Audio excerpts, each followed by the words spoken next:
Welcome to my channel. It's committed to helping more people create freedom in their life through success in tech sales and the pursuit of personal development. We talk about how to break into tech sales, how to succeed and get promoted, and ultimately be successful and be fulfilled and live a good life. Because sales and personal growth and living your best life go together like peanut butter and jelly. Today, we're talking to Dr. Noel Hopkins. He went from engineering to tech sales. And we're going to learn about his transition, why tech sales, what it was like to transition from engineering and tech sales, and how to know which career path is the best fit for you. We're going to talk about how to sell with empathy and help customers problem solve. We're going to talk about how to find the right role for you in tech sales and ultimately how to be successful. You're going to want to stay for the whole conversation. It's going to be value packed. And if you enjoy the video, by the way, make sure to give the like button a love tap, because the YouTube algorithm loves that too, and will show this video to more people who could benefit from the message. By the way, Noel, I realize that's for after the fact. We're live right now, but hey, it'll be posted to YouTube. And of course, make sure to subscribe to the channel for weekly tech sales and personal growth hacks that you can chew in like snacks. And by the way, I've got some new partnerships I'm building with programs that help you break into tech sales. So I'll start to link those in the description, and you can see if that's a fit for you or not. Without further ado, Noel, thank you for being here. Can you tell us a little bit about your backstory going from engineering to tech sales? Yeah, sure. Thanks so much for having me, Chris. I really appreciate it. I've been really enjoying the content that you've been putting out, and so it's great to be part of it. Yeah, as you say, I went to school to be an engineer and went into engineering as a discipline, and had many years working in primarily in aerospace, and thoroughly enjoyed it. And what I found is over time, what I really enjoyed doing was getting closer to the customer and understanding how the products that I was working on were being used in the real world. And so that sort of spiked my interest, I guess, into customer-facing roles and ultimately into sales and tech sales. And the tech bit was always there as well, of course, because as an engineer, I found lots of ways to use digital technology and tech to enhance what we were doing. And engineers like to be smart, and data makes you smarter. And so using data and data analytics, machine learning, AI, these are things that we're always close to hand. And I think, I don't know if people think of an engineer as a certain type of character, and maybe that type of character isn't necessarily someone you think of in sales, but I do think there's a lot of overlap there. It's maybe not as huge a career jump as it may first sound like. You think about an engineer, for example, what they're really doing is they're solving problems, overcoming challenges. And I think in tech sales, that's also what you do. It just, usually you're doing it for somebody else, for some other business, and helping them achieve goals with technology. It's interesting to think that there's actually more of an overlap than we realize between engineering and tech sales. In engineering, you're saying you are solving a specific problem in front of you, coding, and trying to figure that out. And in tech sales, you're helping customers figure out how to solve their problems or how to think about solving their problems. Is there anything else you want to flesh out around the distinction between engineering and tech sales? Obviously, they are different roles, but beyond the commonalities, what are some core differences? Because this might help the audience know, hey, engineering could be a better fit for me versus tech sales or vice versa. Yeah, that's a great question. If you're in a technology role and an engineering role and you're considering sales, there's probably some things that, maybe help you with that consideration. I think engineering as a science tends to be kind of black and white and quite structured. And so if you really enjoy the structure and the yes, no, right, wrong, sort of black and white answers that you get to through data-driven decision making, then that can be very comforting. I think about sales as a discipline, as a profession, as an art and a science. There's definitely fundamentals that are essential, a process, discipline, a methodology around selling. I think it's also true that there's also a very human aspect to it that is more of an art than a science. So, and that is not as tangible, right? That's about personality. It's about how you communicate, how you are effectively collaborating with other people.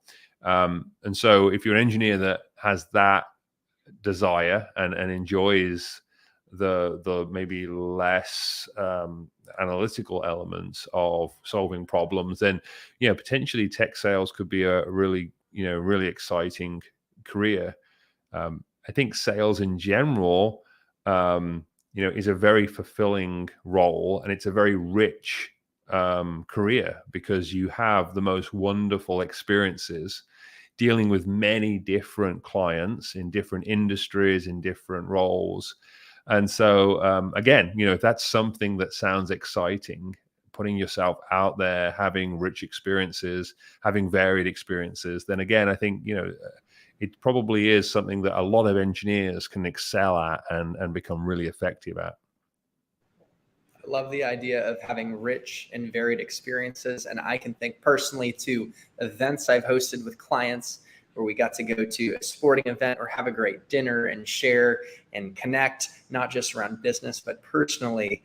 And Right. of course, we're dealing with many types of customers. Technology is changing, so there's a dynamic component. I was curious on your end if you could highlight like a rich experience that you had and paint a picture of that in reality in Well, Texas. there are many. I think it's something that happens a lot when you put yourself out in the world and you meet new people, and you invest in them. You naturally have rich experiences, and one of the things that I do believe in very passionately is that if you're going to be effective in sales, if you're going to be good at tech sales in particular, taking a very consultative approach is a fundamental. Being open-minded, and the extension of that for me is something you mentioned earlier, which is having empathy, because empathy allows you to really understand what the customer needs, how they are thinking about their challenges and their problems, and how they might overcome them. And one of the most dangerous things we can do in tech sales, because we live and breathe tech, is that we can make assumptions on what solutions might be right for a customer. And of course, only they really understand their business to a degree that only they can. And they also understand their constraints, whether they're budgetary, timeline, resources, regulatory. So we have to walk in their shoes to be effective. We have to have empathy for their decision-making process. And I think that's something that I really try and remind myself on as I have experiences with customers is, how are they thinking about this problem? How can I help them? And act with empathy throughout that process. The other aspect of empathy, of course, is if you do that, not only will you be a more successful person in sales because you'll be solving problems more effectively, but again, you'll have a richer experience. You'll have a more fulfilled life and experience in your work because you'll have a sense of fulfillment as you solve those problems more effectively. So, part of tech sales is that recognition that you're doing a really good thing to help people solve problems, and that can be very rewarding for you personally as well. I think that tech sales is more meaningful than people realize. Hmm. Is when we are solving problems together with a customer and making their life better. Maybe they can sleep more at night, that classic expression, and spend time with their family if they're in IT operations, or they can hit their bonus. That is meaningful and impactful. And I read a book, How Will You Measure Your Life, that says that money is good and status, and to a certain level, you need that, right, to take care of yourself. But what really matters in work is making an impact. And I love how you have illuminated that for me in our past conversations, even preparing for this, of how impactful this work can be to solve problems and to empathize and connect with a fellow human being. And I've heard it said too that understanding is the basis of influence, and it goes back to empathy. How do you tactically build empathy as you prepare to interact with a customer, say in a first discovery call? Yeah. Well, maybe the discovery element might not be the first call, right? That may be a few calls or a few meetings in, because discovery immediately suggests that you're trying to solve a problem. And maybe the first thing you've got to do is really work out, what are the challenges that business or that individual faces, what is causing them to lose sleep, as you say, Chris. And that comes often through a dialogue, more than a structured discovery session. Structured discovery is very powerful once you've landed on a clear problem statement and a clear idea of what you're trying to solve. But to get there, I think it's much more of a human process, and it's about building rapport and trust with someone in order to really understand how you might be able to help them. And as you say, tech is when I think about tech, I think about cloud computing, I think about data analytics, I think about machine learning and AI. These are some of the most powerful tools that we have available to us today. So yes, it is very fulfilling to think about. You can really move the needle, but to move it in the right way, you need to to get to know people and understand them at a fundamental level. So something I try and do, which is not my natural state of being, is to be patient and try and make sure that I'm really listening and asking the right questions. And often it's not what you assume the problem's going to be or the challenge is going to be. It's often many layers deeper than that, or maybe in a completely different direction. So listening, being very conscious that everyone is dealing with a challenge in their own business and they understand it fully, I think are very important aspects. That's really helpful to understand that empathy is built in a dialogue and conversation. I was leading you towards a direction, or as assuming you might say, oh, do research to try and understand their business and the problems they might face. But the reality is, when you talk to the customer, the business could have changed direction. I had a customer once where they shut down a product line, and I prepared my presentation based on all my research on that. And the first thing I said is, we're moving to become a services company and not really work on this Data V product anymore. I'm Right. like, oh my gosh. And so it's easy to assume and try and build artificial empathy. But what I'm getting from you is it's going to come in the conversation, basically, by asking great questions, listening, and being patient, like you said. Yeah, I mean, all the research you can do is obviously very valuable too. If you're going to fundamentally understand a client and a customer and the business, you want to be doing that research. But I think ultimately it comes down to a personal conversation and a person-to-person dialogue. And I think that helps you and helps the client ultimately get to a point where no one is misaligned or has missed expectations. And really helps you in the long term. So my puppy is squeaking her toy. I don't know if you can hear it. So adding a little fun to the conversation. But I wanted to round out the conversation, or the topic of interacting with customers and driving deals forward through empathy. To finish up on this point, talking about problem solving. Is there anything else that you'd share on what effective problem solving looks like with a customer? Well, it is fun to think about how the problem-solving process and the sales process overlap. They're not two different processes. It's not like one is done by an engineering development team and one is done by a salesperson. In an ideal world, at least, they are they're concurrent and they're supporting each other. And that's certainly the way I found it to be helpful, is to think about the problem solving as a key part of the sales process. And it's everything from, asking the right critical questions, understanding the constraints and the challenges of the business, and also just, being willing to be a little bit vulnerable yourself and not assume that you have all the answers. Because, sometimes it genuinely is something outside of your field of knowledge. Sometimes even outside of your business's knowledge, right? And so, being able to be brave enough to be honest about your business's capabilities and where you may be able to help, but also where maybe you're not able to help. Maybe the best thing you can do is help them connect with someone else who can do a bit more thorough or more robust job. So, empathy, honesty go pretty hand in hand, as you can imagine. So being able to be open and honest with customers through discovery, through problem solving is fundamental. And it doesn't really end. Great thing about tech and software is it's not like there's an end point. It's not like you deliver something and that's the end of the story.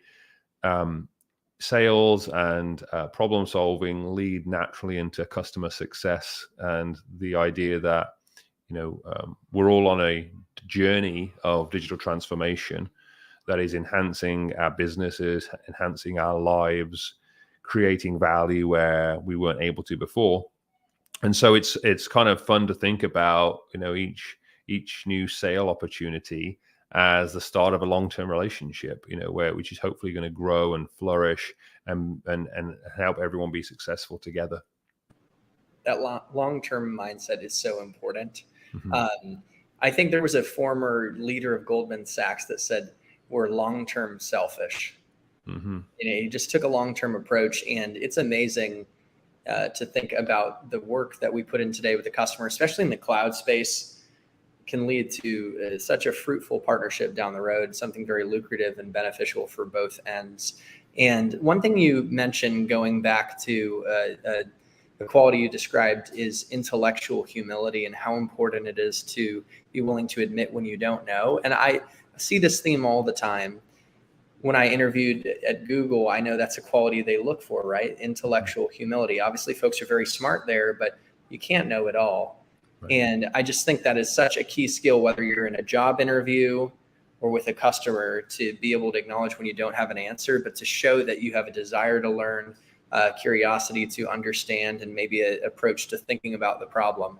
But it's okay to not have all the answers. And it's funny you brought this up too, because there's an opportunity I'm facing right now in my day-to-day, in my 9 to 5, where they need a specific industry expertise that we kind of have, but we can help with like a core solution we're trying to deliver, but there's this other piece here. And so we might have to refer someone else or say, hey, go in a different direction. So right. I thought that was a key point that you made right there. Well, yeah. And, you can build an enormous amount of trust with someone by admitting what you don't know. You maybe even be able to build more trust. And, I've, your question about, research and problem solving, it's incredible how important it is to do that upfront listening, upfront understanding. I remember a year or so ago seeing a partner company had done some research on a customer that they felt were very keen to help, and they did a sort of, I guess you could call it, market analysis study, and came up with a really great suggestion, which I thought was very thorough and very well done. But in talking to that customer about what they thought they could help with, which was more around, I don't know, making them more enhancing their customer experience, right, through e-commerce and through digital applications, which sounded great. I mean, most companies genuinely would be interested. Of course, this company was one of those very fortunate businesses that had enormous market share.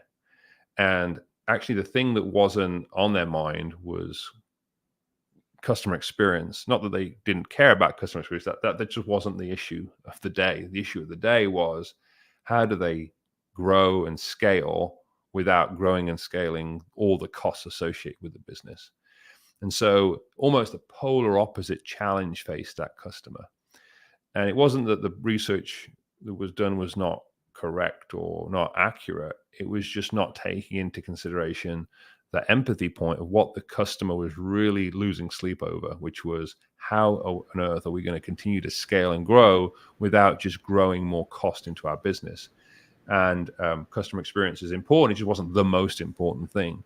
And so again, just starting with that dialogue and conversation and being willing to listen and not assume we know what the answer is just so important. And in that example, led to a complete misalignment of expectations.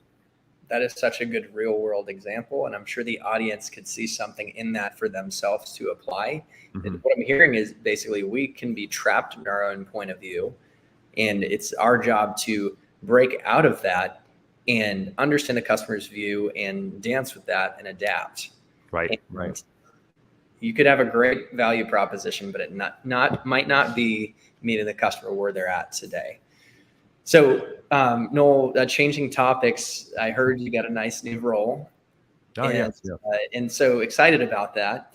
Congratulations. Can you speak to what the role looks like and how you're enjoying it, and also talk about how you found the role? Because maybe we could shed some light on how folks out there can think about finding the right tech sales role for them. Yeah. Thank you. I recently joined a company called CLA, Clifton Larson Allen. It's a business that's been around for about 60 years and does a whole bunch of very valuable things for its clients, primarily in financial services. And of course, in dealing with clients for over half a century, has realized quite rightly that there's also an enormous amount of value and an enormous amount of need for those clients to understand how to use their data. And so we're now helping businesses get their arms around and make more use of their data through cloud and through data analytics and machine learning and AI. The interesting thing here, of course, is that the customers we have many thousands of existing clients. What they often tell us is they're really looking for two things. First of all, someone they can trust. And secondly, someone that they know can create value. They can trust to do the work and create value. And so we're in a fortunate position in that we have trusted relationships with many thousands of clients across the country, and they trust us, because they already trust us with financial services and auditing and very, very critical business tasks.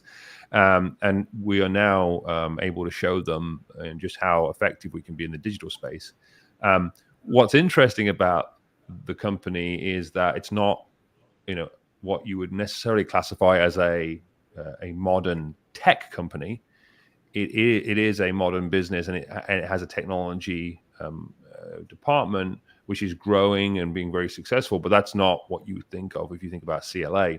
So to your question about how I found that role, it was basically through the rich network that came from being in sales. One of the wonderful things about being out there in the world and interfacing with lots of different people is you get to meet people, you get to network, and it's sort of a natural byproduct of being in sales.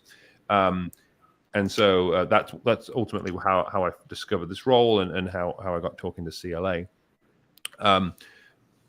Another thing I'll say is, when folks are going into tech sales and they're looking for roles, there's an enormous amount of opportunity out there, right? You could almost be maybe think that every role is the same and there's many to choose from.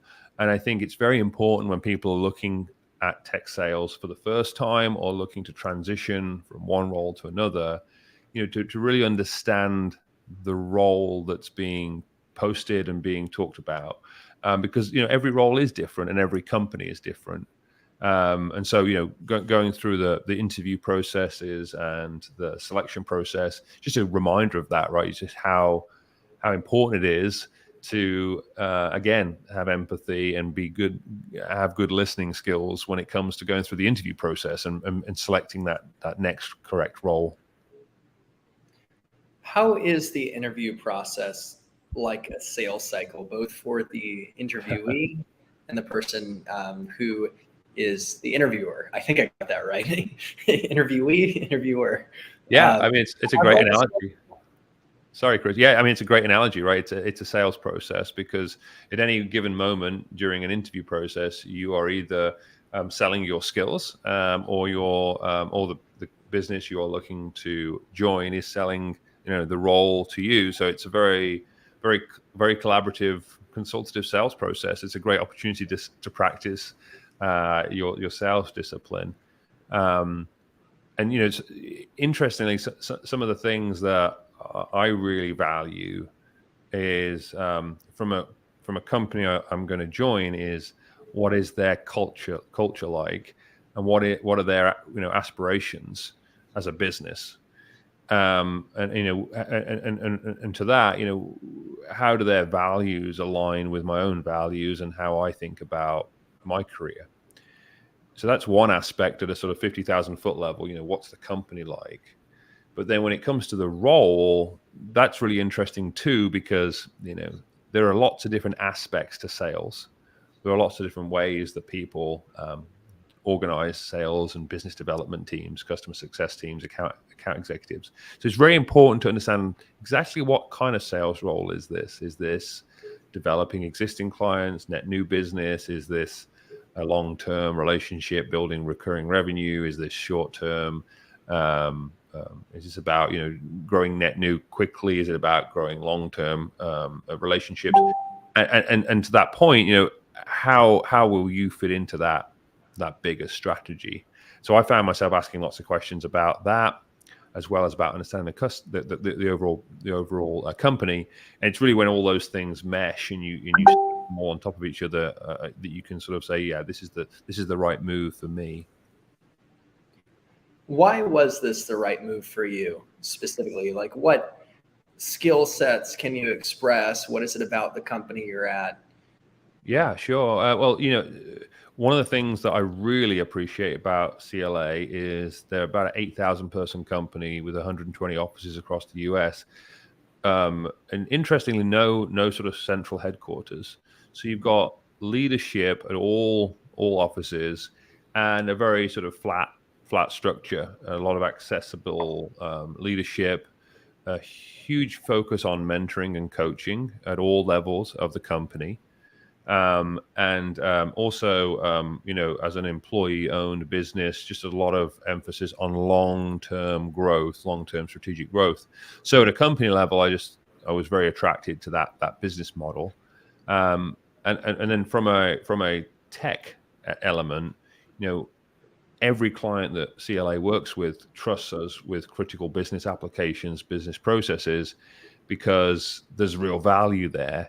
And so, we really pride ourselves in not using tech for tech's sake. It's not all we do, and it's not about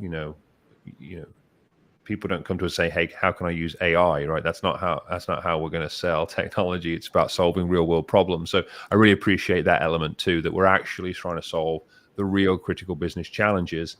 And we're doing so with tech, which enhances the other services that we offer. So I think that's just me personally. I really enjoy working in a business that has those values and that approach to how we serve our clients. And I think it complements my own sort of sales process, sales methodology, and that sort of empathy that we talked about earlier. It's really not about the money, although you want to make good money. It's about the culture fit and being able to bring your skills to the table and finding the right type of sales role. And speaking of the right type of sales role, aren't there a bunch of types of sales roles? You mentioned a hunter, a farmer, a gatherer. No, I just made that up. But you know what I'm saying? Can you talk about the different types of sales roles that you've seen? Just your assessment on how to know what might be right for someone. Yeah, I mean, I think you've covered some of the traditional terminology and the type of sales roles that are out there, right? Reality is most sales roles have a blend of those different aspects, maybe more emphasis on one or the other. And in a organization, often you get some level of focus from where the company wants to go, and hopefully you also get to emphasize or lean into where you're really strong. I mean, the best teams are made up of highly skilled people who are motivated and effective, and also are doing what they're really good at, and so fitting the mold to the individuals, as well as just having the team vision and structure. So I work with people today who are really effective at those intro conversations, really effective at learning about new businesses and exploring first projects. And I also have colleagues who live and thrive for the longer term growth relationship that may last for many years, may last for the rest of their career, and that they thrive in that environment. Being open to both and also knowing where you're strong and where your strengths lie is really, really important. And don't shy away from that. If you've got an emphasis or a priority or a preference to one or the other, make sure you know what that is, and make sure your sales leader and the rest of the team knows where you're strong, and allow that to be nurtured and improved upon over time. There certainly are roles like an SMB where it's more transactional and it's Right. gratifying. You're getting a lot of deals, and then you go to the enterprise space and there are huge sales cycles over a year. Sometimes you're dealing Yeah. with many stakeholders. It's very strategic. So there's a whole range, and probably a sales role for anyone out there. Of course, the account manager is a little more cushy, or like relationship based. And I would even say in my role now that I'm at a services company that's implementing cloud technology, and I transition from selling the product, for example, at Google Cloud, it does seem to be a long-term relationship game, and I really like that, actually. I love that long-term. So you got to find the right fit. Yeah, absolutely, Chris. Absolutely. So I had a few more questions for you as we continue this dance, this great conversation. You had talked to me in a past conversation about the concept of embracing unexpected opportunities when it comes to your career. And so just conceptually, could you talk about that? It seems like this was one of those scenarios. But how can people think about embracing unexpected opportunities to grow in their career? Yeah, great question. Most people don't follow a strict career path, or at least one that they've planned out, many years in advance. I think it's very good to know where your strengths lie, where your passions lie, and where you see yourself moving, which direction. But also important to remain open and aware that that path will probably change and deviate in different directions, and just be open to that, because just like in the sales process, we don't have all the answers, we don't know all the problems before we've got there, and so just being very open-minded about it. I in my current role at CLA, I learned about CLA very recently, established some good relationships with the leadership there, and moved into the role. And that all happened very quickly. And, I certainly didn't know about that, even 3 months ago. So I think being very open-minded, but also knowing, where your strengths lie, what you enjoy doing, where you're gonna add value to the company, and grow both personally and professionally in the role. This concept was exactly what I experienced going from Google to Bespin Global. I never thought I'd really leave Google. It's such an incredible company, but this new opportunity presented itself. I pursued it. I met, the CEO of the US business, and was absolutely inspired, gave me chills. I was bought into the vision, and I saw an opportunity to make a big impact and grow, and I dove in. It was just unexpected. And it happened fast, like you said. So not that we're encouraging people to make hasty moves, but to be open to embrace opportunities when they come. Yeah. Yeah. It's funny though. My current CEO, I have to say, then we'll move on to wrap up the conversation. He was approached by a guy named Mark Benioff, who founded Salesforce. My CEO was a product leader at Siebel, who was acquired by Oracle, and Mark was at Oracle at the time. And so, yeah, he wanted this cloud thing in Salesforce. And my CEO said, "Hey, I don't know about this with the data security concerns, et cetera." And he could have been like one of the founding product leaders at Salesforce. It's so funny. And it worked out for him. He ended up running our CEO runs Samsung's innovation arm, and now is the CEO of our US business, and he has crushed it. So it worked out great. But a funny example, you never know what opportunities might pop up. Right. I feel like, maybe 9 out of 10 CEOs have a story like that too, right? They didn't have a well planned out path that they then were able to stick to. Opportunities arose. They had the foresight to pivot and make a change. So I think that's a great lesson there.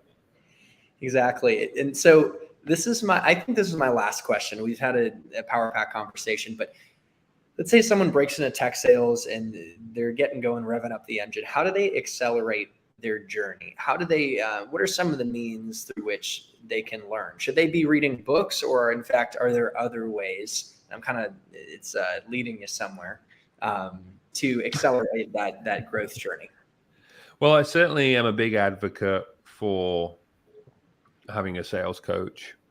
There's certainly a lot of good literature out there, books you can read. There's many books on sales, and some of them are very well known. There's very well known sales processes, of course. But I also very much enjoy listening to podcasts, listening to interviews with salespeople, and getting sort of real-time perspectives. And the wonderful thing today, of course, is there's so many available online resources. I recently spoke with a sales coach named Brian Burns, who does a wonderful sales course. He does a podcast called The Brutal Truth About Selling and Sales.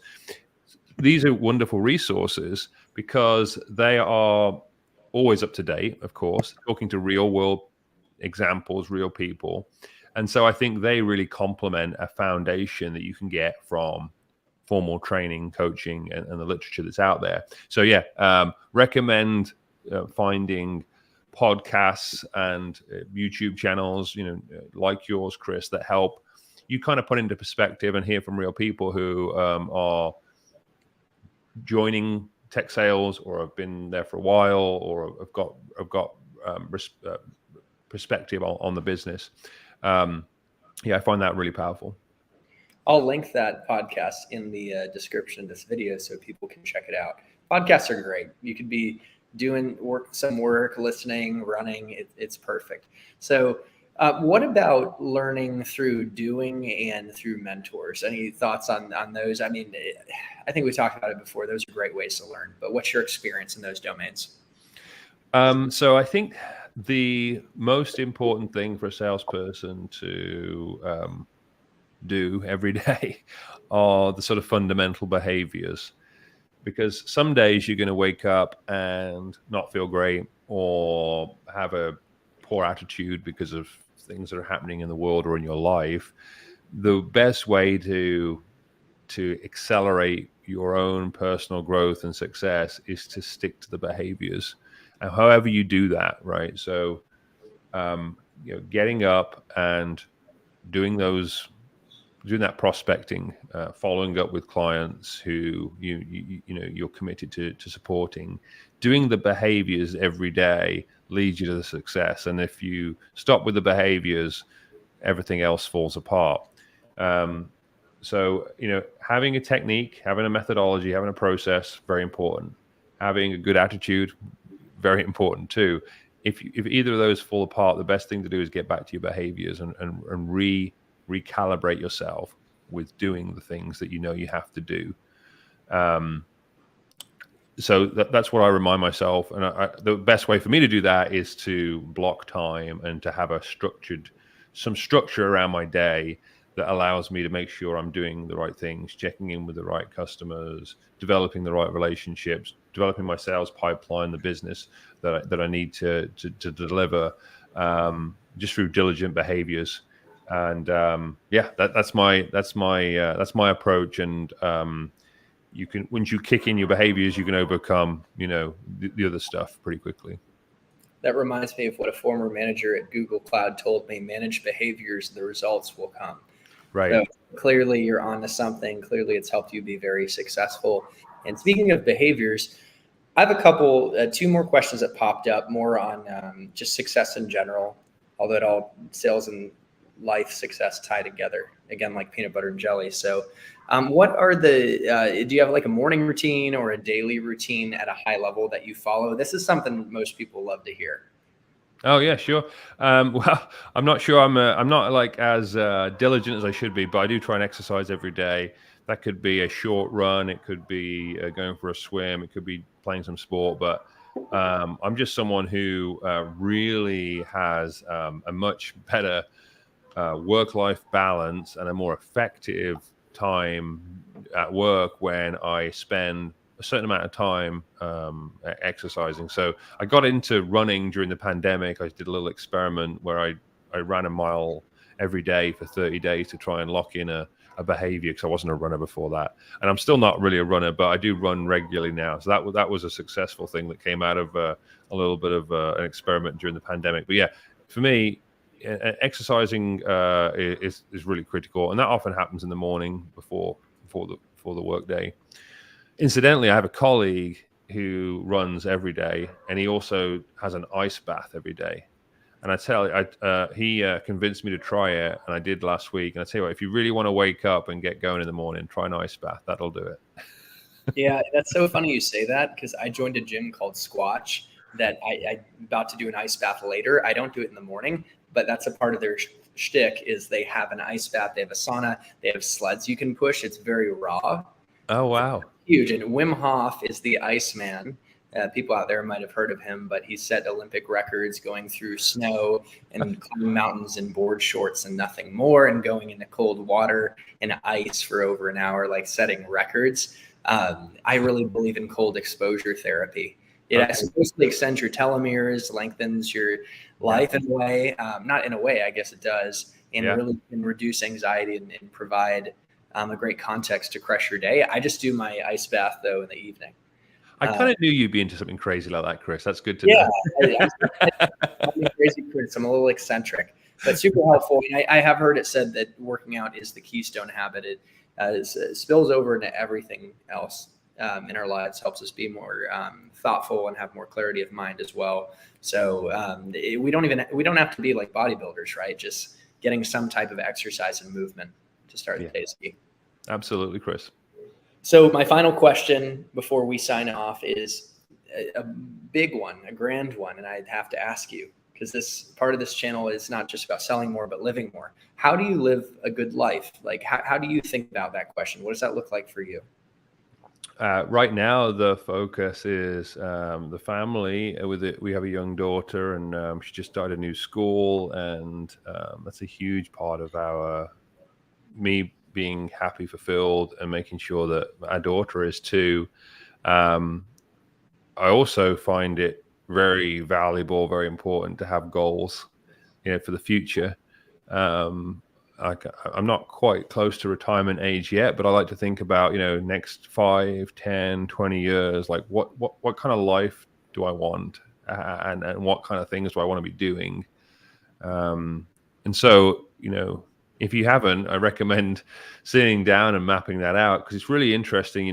We all work every day, and we have near-term goals, things we want to purchase, places we want to go, experiences we want to have.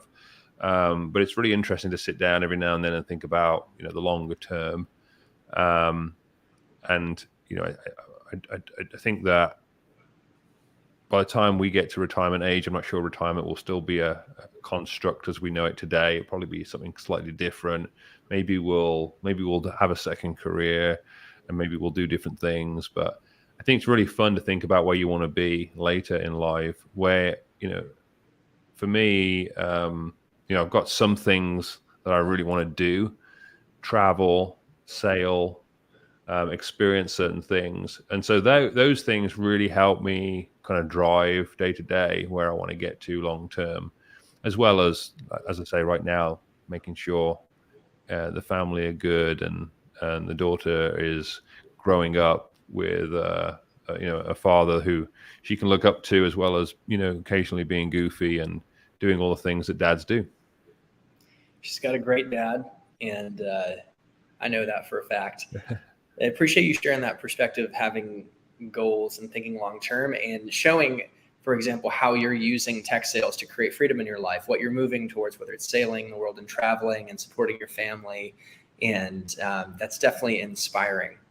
So, Noel, thanks for the time. We danced around a lot of topics. This was very valuable. I encourage the audience to connect with you, Noel, at Noel Hopkins on LinkedIn, right? Is that the best call to action from your perspective? Have folks reach out? Is there anything else that you'd like to suggest in terms of calls to action for the audience?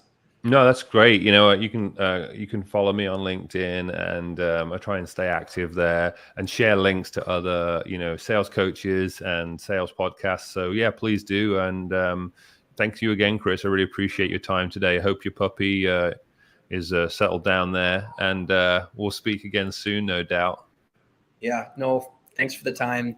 And to the audience, connect with Noel. That's one of the best ways to learn and grow is, hey, don't be afraid to reach out to maybe have a conversation and learn from him as a mentor, or, check out what he's sharing on LinkedIn. He shares a lot of valuable content.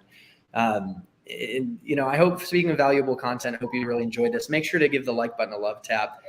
The algorithm likes that. We'll show this video to more people who could benefit from the message. Of course, subscribe, because I'm coming at you every week with positive content around sales and personal development, living fully. And I'll put some links to the podcast Noel mentioned, and even some programs I've been partnering with that help you break into tech sales. And finally, as I ramble on, you can even email me at chrisbussingchannel@gmail.com if you want, and we can have a call and get connected.